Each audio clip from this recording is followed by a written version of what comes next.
Hey, what's up? It's ET. And just before we get started, I wanted to say that if you're enjoying the One Word Suggestion podcast, then I'd like to invite you to give me a one-word review on iTunes, YouTube, Stitcher, or wherever you found this. You can obviously write more if you want, but one word is enough. And if that's too hard, then a simple like, thumbs up, follow, and maybe the occasional share with a friend who you think might enjoy it would be, in a word, appreciated. Thanks for listening. Now let's get into it. Hey, welcome to One Word Suggestion. I'm your host, Eran Thomson, and this week's word is stereotypes.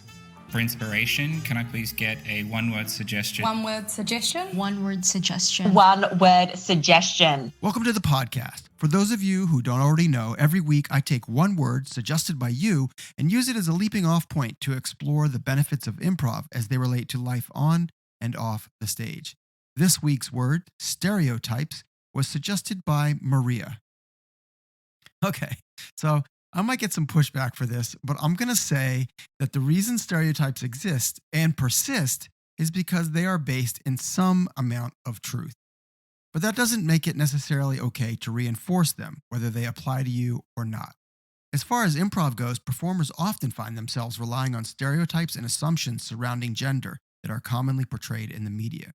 This happens because they're being spontaneous and reaching for an easy choice that is quickly gettable by an audience. This is understandable and in most instances even forgivable, but it's worth paying attention to. In a school as diverse as LMA, you're bound to train or play with someone who comes from a different cultural background than you. And that's part of what makes it so great. Every class we run is filled with people from all walks of life who most likely would have never crossed paths if it weren't for improv. And despite a wide range of socioeconomic and cultural diversity, we all find that we have more in common than we do different. And we learn to see beyond the stereotypes we may have inadvertently held.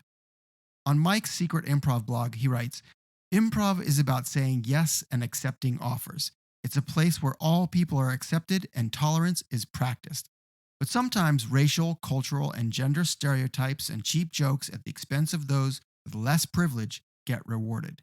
It can be very hard for people affected by this to confront those who are making the jokes without being told they're being oversensitive or, it's just a joke, man. But for many people, those jokes aren't funny, and they're the same thing they've heard time and time again, and they may go to the very heart of their identity. Why would such a person stick around to perform with people who perpetuate the shittier aspects of an oppressive society? Why would an audience want to stay and watch stories that play out the oppression they see and experience every day when they could be watching something that transcends it? These are good questions, and they apply as much in real life as they do on stage.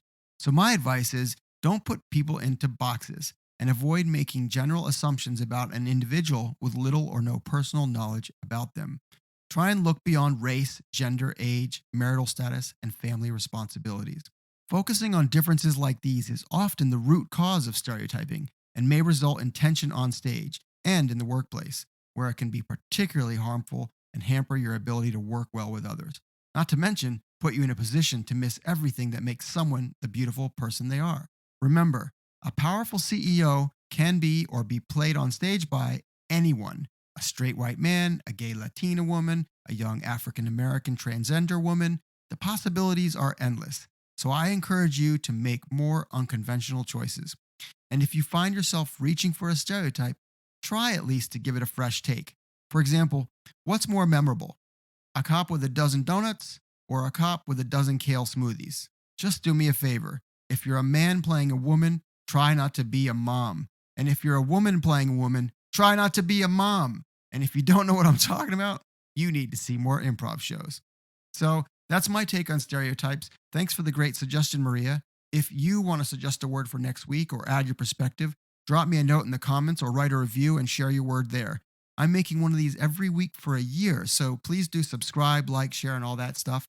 And in the meantime, if you're interested in improv for personal growth, professional achievement, or just for fun, my suggestion is to get yourself into an improv class or book a corporate training workshop for your team. You can learn all about LMA's programs at www.lma.training. Thanks for listening. One Word Suggestion is brought to you by LMA Professional Development. Please visit us at www.lma.training for more info.